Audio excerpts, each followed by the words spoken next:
बिस्मिल्लाहिर्रहमानिर्रहीम। अल्लाह करीम के नाम से शुरू जो बड़ा मेहरबान निहायत रहम वाला है। आज का हमारा टॉपिक है मेंडल लॉ ऑफ सेग्रीगेशन। ठीक है, सबसे पहले लफ्ज सेग्रीगेशन का मतलब क्या है? सेग्रीगेशन का मतलब है कि अलहदा, सेपरेट हो जाना। ठीक है, किसका सेपरेट हो जाना? जीन का सेपरेट हो जाना। ठीक है, during gamete formation gene get separated. जब गमीट्स बनते हैं तो क्या होता है, जीन जो होते हैं वो सेपरेट हो जाते हैं। आपने पढ़ा था कि जीन भी क्रोमोसोम की तरह जीन भी किसकी पेयर ऑफ की फॉर्म में होते हैं। ठीक है, जोड़े की शक्ल में होते हैं। Each gametes receive only one gene. ठीक है, एक गमीट होता है जो वो क्या करता है, एक रिसीव करता है जीन को। ठीक है, एंड जीन फॉर्म जब क्या होते हैं, जीन दोबारा पेयर बना लेते हैं। जब क्या होता है, ड्यूरिंग जाइगोट, जब जाइगोट बनते हैं उसके दौरान क्या होता है, गमीट इकट्ठे हो जाते हैं। मिसाल के तौर पे आपके पास जब भी आपके पास गमीट्स बनते हैं तो क्या होते हैं, वो हेप्लॉइड होते हैं, क्योंकि मियोसिस के जरिए से गमीट बनते हैं ना, तो वो हैप्लॉइड होते हैं। हैप्लॉइड जब मिलते हैं, जाइगोट बनता है तो फिर डिप्लॉइड हो जाते हैं। मिसाल के तौर पे आपके पास ये क्रोमोसोम है, किसकी फॉर्म में है, ये आपके पास होमोलोगस क्रोमोसोम है। ठीक है, जब इसके अंदर मियोसिस होगी तो एक क्रोमोसोम सिंगल इधर आ जाएगा, सिंगल क्रोमोसोम इधर आ जाएगा। फर्ज करेंगे एक जीन है जो यहाँ पे है ए, और इसका पार्टनर जीन है जो वो ए इधर है। ठीक है, दूसरे क्रोमोसोम पे। अब दो क्रोमोसोम, अब जीन पेयर की फॉर्म में थे होमोलोगस क्रोमोसोम पे। अब मियोसिस हुई, सेल डिवीजन हुई, तो क्या हुआ, क्रोमोसोम सेपरेट हो गए हैं। अब एक जीन तो इधर आ गया। ठीक है, एक दिन इधर आ गया। ठीक है, ऐसा नहीं है कि हम अब क्या कर रहे हैं, एक ही क्रोमोसोम को स्टडी कर रहे हैं। क्रोमोसोम इसमें पूरे ही हैं, 46 को स्टडी कर रहे हैं, लेकिन हम स्टडी एक को कर रहे हैं, फोकस एक पे कर रहे हैं, एक्सपेरिमेंट एक पे कर रहे हैं, ताकि हमें पढ़ने में आसानी हो। ठीक है, अब ये हमारे पास आ गया सिंगल एलील। ठीक है, अब ये हो गया हमारे पास, समझ ले, मेल से आ गया और ये फीमेल से आ गया। दोबारा क्या होंगे, फ्यूज हो जाएंगे। ठीक है, ये इधर आ गया ए, ये दोनों मिल गए हैं। अब जाइगोट दोबारा बन गया, दोबारा जीन क्या हो गए हैं, दोबारा यूनाइट हो गए, इकट्ठे हो गए हैं। तो ये था हमारे पास मेंडल लॉ ऑफ सेग्रीगेशन। ये मजीद आपको आहिस्ता आहिस्ता आगे समझ आ जाएगा। During gamete formation gene got separated, each gamete receive only one gene form a pair and these unite again during zygote formation. जब जाइगोट बनता है तो दोबारा जीन क्या हो जाते हैं, इकट्ठे हो जाते हैं। ठीक है, अगर हम इसमें जब भी पढ़ते हैं हम मेंडल लॉ ऑफ सेग्रीगेशन, तो इसमें मोनोहिब्रिड आता है। ठीक है, मोनोहिब्रिड का क्या मतलब है? अब मोनो का आप सबको पता है, मोनो मतलब क्या होता है, सिंगल। मोनो मतलब एक, हिब्रिड का मतलब होता है दो नस्ला।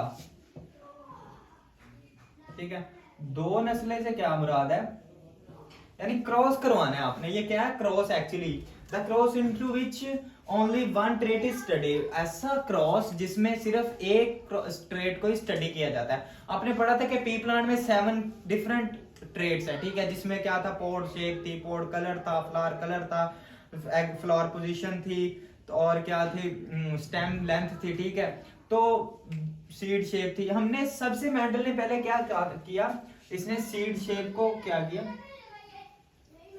सीड शेप को स्टडी किया। इसने सीड शेप को इसने सबसे पहले स्टडी किया था, तो उसके लिए मोनोहिब्रिड क्रॉस आना था, क्योंकि हमने सिर्फ एक ट्रेट को स्टडी करना है तो मोनोहिब्रिड आएगा। The cross into which only one trait is studied is called monohybrid. ठीक है, मोनोहिब्रिड का मतलब क्या, ट्रू ब्रीडिंग। जब भी ट्रू ब्रीडिंग का लफ्ज आएगा तो आपने समझ आना है होमोजाइगस। अब यहाँ पे होमोजाइगस का मतलब क्या है, होमोजाइगस, होमो मतलब वन। ठीक है, होमो मतलब होता है सेम। ठीक है, और जाइगस का मतलब आपको पता है, जाइगस लफ्ज जाइगोट से बन रहा है। ठीक है, तो हमारे पास जाइगोट में जो क्या होते हैं, सेम अलील होते हैं, जीन होते हैं। अब देखो, ये हमारे पास जीन है। ठीक है, ये सेम है, ए देखो, अब ये दोनों सेम है, डिफरेंट नहीं है। अब हम रिसेसिव की बात करें तो इसमें दोनों रिसेसिव हैं। ऐसा नहीं है कि एक डोमिनेंट है एक रिसेसिव है, या दोनों रिसेसिव है या दोनों वो है दूसरे डोमिनेंट। तो इसको क्या बोलते हैं हम, ट्रू ब्रीडिंग। ठीक है,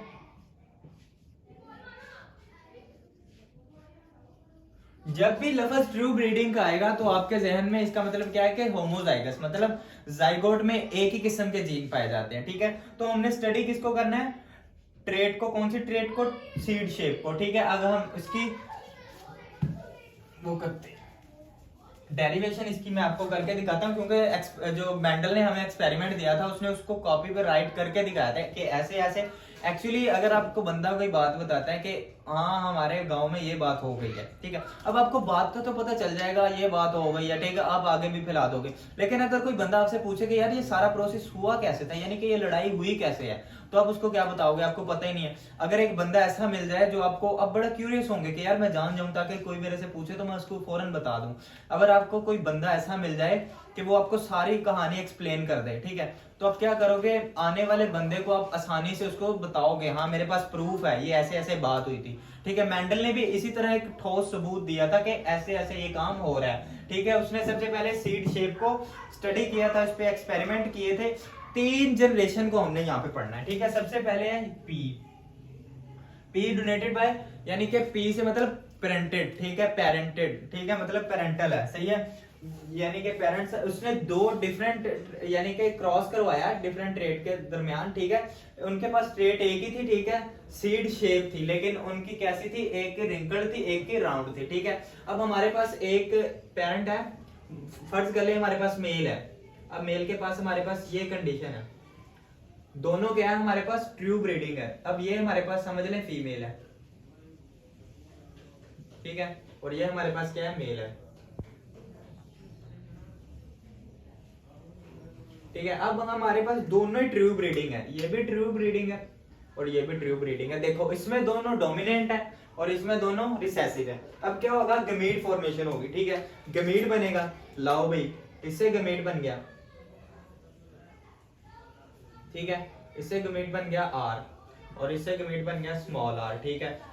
अब गमीट फॉर्मेशन में क्या होता है, हमेशा मियोसिस होती है। मियोसिस में क्या होता है, नंबर ऑफ क्रोमोसोम हाफ रह जाते हैं। अगर क्रोमोसोम हाफ रह गए हैं तो क्रोमोसोम मतलब उसमें जीन का एक पेयर, यानी कि एक अलील आएगा मदर से, एक अलील आएगा फादर से, दोनों जाइगोट जब बनेगा दोनों इकट्ठे हो जाते हैं। देखते हैं हम कैसे बनता है। अब इनको दोनों को फ्यूज करवा दो, दोनों मिल गए आर आर, ठीक है।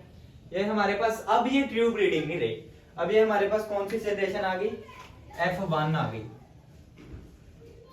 इसको आप बोलते हो फीलियल, इसको आप बोलते हैं फर्स्ट फीलियल जनरेशन, ठीक है।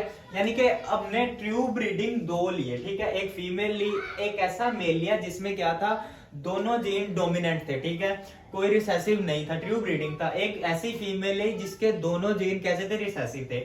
अब दोनों के गमीट्स बन गए, मेल से आया हमारे पास डोमिनेंट अलील और फीमेल से आया रिसेसिव अलील। अब दोनों की दोबारा फ्यूजन हो गई, ठीक है, जाइगोट बन गया, ठीक है, फर्टिलाइजेशन हो गई है।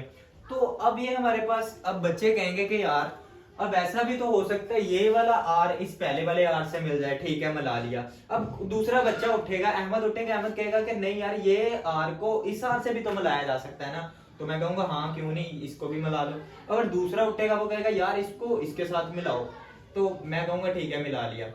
अब एक और बंदा आएगा, उसने कहना नहीं नहीं ये इसके साथ भी तो मिल सकता है, मैं कहूंगा हाँ क्यों नहीं मिल सकता, अब इसके साथ भी मिल गया ये। अब देखो 4 हमारे पास शक्लें बन गई हैं, ठीक है, जो हमारे पास बच्चे बने हैं, जनरेशन बनी है, तो सारे सेम है। अब कोई बताएगा कि इसमें क्या होगी, इसकी फिनोटाइप क्या होगी, physical expression of genotype is called phenotype. मतलब हमारे पास एक डोमिनेंट है, एक रिसेसिव है, एक डोमिनेंट एक रिसेसिव है, चारों में यही काम है, ठीक है, एक ही कंडीशन है सब में। अब मुझे ये बताएगा कि इसमें फिनोटाइप इसकी क्या होगी, ठीक है, सेम होगी सबकी, सब में कैसे होंगे, राउंड शेप होंगे। जो राउंड है उसके लिए कैपिटल आर है और जो रिंकल्ड है उसके लिए स्मॉल आर है, ठीक है। अब ये सारे कैसे होंगे, ये सारे कैसे होंगे, ये राउंड होंगे, ये जरीदार नहीं होंगे, ये सारे कैसे होंगे, राउंड होंगे, क्योंकि इनमें एक डोमिनेंट अलील है जो क्या करेगा, रिसेसिव अलील को मास्क कर देगा, उसके एक्सप्रेशन को क्या कर देगा, छुपा लेगा, हाइड कर देगा, ठीक है। तो ये हमारे, हम क्योंकि चारों सेम है, अब हम क्या करेंगे, इसको एक को ले लेंगे, ठीक है, हमने एक को ले लिया, ठीक है। अब हमारे पास फीलियल सेकंड फीलियल भी बनेगी, F2 जनरेशन बनेगी हमारे पास, ठीक है। ये हमारे पास आ गई फीलियल 2, यानी सेकंड फीलियल आ गई, सेकंड जनरेशन आ गई। अब हम क्या करेंगे, अब इनके पहले हमने करवाया था क्रॉस, ठीक है, देखो पहले हमारे पास ट्रू ब्रीडिंग थी एक्चुअली दोनों, लेकिन हमने इन दोनों के दरमियान में क्रॉस करवाया था, ठीक है, ये हमारे पास क्रॉस था, फीमेल के और मेल के, दोनों के पास अलग अलग जीन थे, सेम नहीं थे। अब हमारे पास बच्चे बन गए, अब हम क्या करेंगे, इनके दरमियान सेल्फ फर्टिलाइजेशन होने देंगे, ठीक है, हमने छेड़छाड़ नहीं करनी, इसी के दरमियान क्या होता रहेगा, सेल्फ फर्टिलाइजेशन। फर्टिलाइजेशन आपको पता है, fusion of gamete is called fertilisation. कैसे फर्टिलाइजेशन होती है देखते हैं। अब हमारे पास एक तो ये है, ठीक है। अब इस बच्चे हमारे पास बन गए हैं, अब बच्चों की आपस में शादियां कर दी हैं, ठीक है। अब क्या कंडीशन बनेगी हमारे पास, ये वाला आर आएगा और ये वाले आर के साथ मिल जाएगा, ठीक है। ये आर आया, इसने इस आर के साथ मिल गया ये, ठीक है। ये हमारे पास एक बन गया, ठीक है। अब अली कह रहा है कि इस आर को मैं इसके साथ भी तो मिला सकता हूं, तो मैं कहूंगा हाँ भाई क्यों नहीं मिलाओ। उसने इस आर को इस आर के साथ मिला दिया। अब दूसरा बच्चा बोलेगा, उसने कहना है कि सर इस आर को इस आर के साथ भी तो मिलाया जा सकता है। मैं कहूंगा हाँ क्यों नहीं मिलाया जा सकता, मिलाया जा सकता है। इस आर को इस आर के साथ भी मिला दिया, ठीक है। और एक और बच्चा उठेगा, उसने कहना है सर अगर इसका क्रॉस इसके साथ हो रहा है तो हम इसका क्रॉस इसके साथ भी तो करवा सकते हैं। तो मैं कहूंगा हाँ बिल्कुल करवा सकते हो। तो इसने ये क्रॉस करवा दिया, ठीक है। अब हमारे पास जो फर्स्ट सेकंड फीलियल जनरेशन बनी है, हमारे पास जो सेल्फ फर्टिलाइजेशन के बाद जो बच्चे बने हैं वो कैसे हैं, वो एक्चुअली ये हमारे पास कंडीशन बन रही है। अब देखो कैसी कंडीशन है ये देखो ये सेम है और ये दोनों सेम है, ठीक है। और ये एक अलग है, ठीक है। ये दोनों अकेले हैं। अगर हम इनकी रेशो निकाले, अब कोई बच्चा मुझे बताएगा कि इनमें से इनकी सबकी फिनोटाइप कैसी होगी, ठीक है।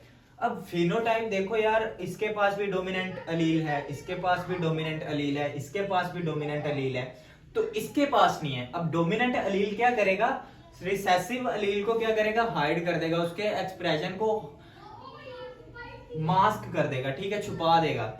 तो इसके नतीजे में इसकी फिनोटाइप कैसी होगी, ये सारे सीड कैसे होंगे, ये सारे राउंड होंगे।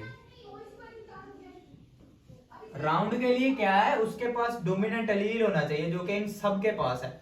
रिसेसिव की बात करते हैं हमारे पास, तो इसके पास तो डोमिनेंट अलील नहीं है, तो ये कैसा होगा, ये रिंकल्ड होगा,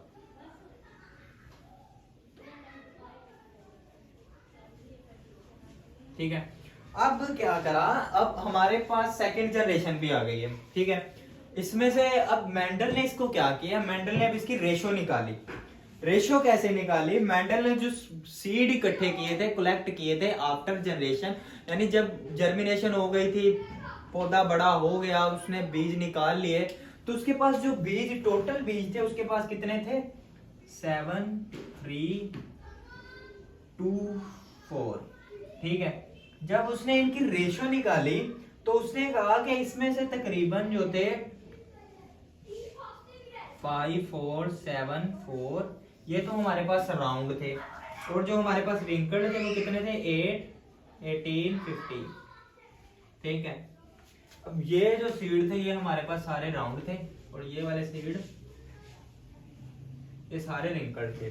अब ये रिंकल्ड क्यों थे, रिंकल्ड के लिए हमारे पास अलील रिसेसिव होना चाहिए, ठीक है, स्मॉल आर लगेगा। अब इसके पास दोनों स्मॉल आर है। अब बच्चे सोचेंगे कि सर इन दोनों के पास भी तो रिसेसिव अलील है ना, तो इनके पास क्यों नहीं है, ये क्यों राउंड है। तो इस राउंड का मतलब है कि इसके पास डोमिनेंट अलील भी है, इसके पास एक बड़ा कैपिटल आर है जो क्या करता है, रिसेसिव अलील को मास्क कर देता है, उसके एक्सप्रेशन को हाइड कर देता है। इसकी वजह से ये सारे सीड कैसे हैं, रिसेसिव हैं। उसने जो रेशो निकाली थी इसकी वो थी 3.3:1, यानी कि 3:1 का मतलब है कि इतने ज्यादा जो ज्यादा क्वांटिटी में बने थे वो राउंड थे, और उसके बाद जो लो क्वांटिटी में थे वो कितने थे, रिंकल्ड थे वो, ठीक है। आपने पढ़ा था कि मेंडल इसलिए अपने एक्सपेरिमेंट में कामयाब नहीं हुआ था कि उसने पी प्लांट को सिलेक्ट किया, बल्कि वो इसलिए भी कामयाब हुआ था क्योंकि उसने सारे एक्सपेरिमेंट क्या किए थे, रेशो के बुनियादी उसूल अपनाए थे इसने, ठीक है। इसकी वजह से मेंडल कामयाब हुआ था।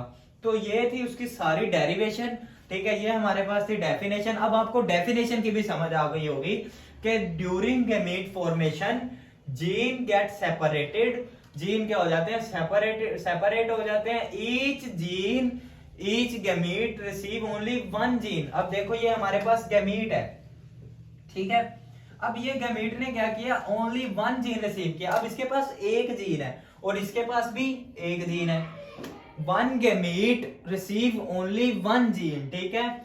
these gene unite again during zygote formation. अब जाइगोट बना, रिसेसिव और डोमिनेंट दोनों अलील क्या हो गए हैं, इकट्ठे हो गए हैं, ठीक है। उसके बाद जो ये हमारे पास फर्स्ट जनरेशन बन गई थी, ठीक है, फर्स्ट फिलियल, उसमें हमारे पास सारे राउंड बने थे, ठीक है। सेकंड फिलियल में क्या हुआ था, उसमें हमारे पास 3 जो % थे वो तो हमारे पास थे, 4 में से 3% हमारे पास राउंड थे और 1% हमारे पास कैसे थे, रिंकल्ड थे, ठीक है। अब हम कुछ इसकी स्टडी करते हैं ताकि कोई बात रह ना गई हो किताब में। वैसे ऑलमोस्ट हमारे पास तकरीबन पूरा हो गया, ठीक है।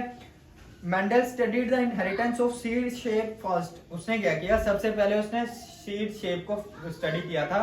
For this purpose he crossed 2 plants having 1 contrasting trait. इसने 2 प्लांट्स लिए जो कंट्रास्टिंग ट्रेट रखते थे, जैसा कि रिसेसिव तो डोमिनेंट था।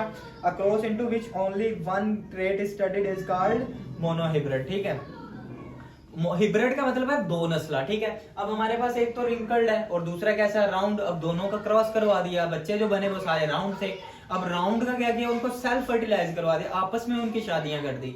अब नतीजे के तौर पे हमारे पास जो बच्चे बने उसमें से कितने 3% हमारे पास 4 में से राउंड थे और 1% हमारे पास रिंकल्ड थे, ठीक है।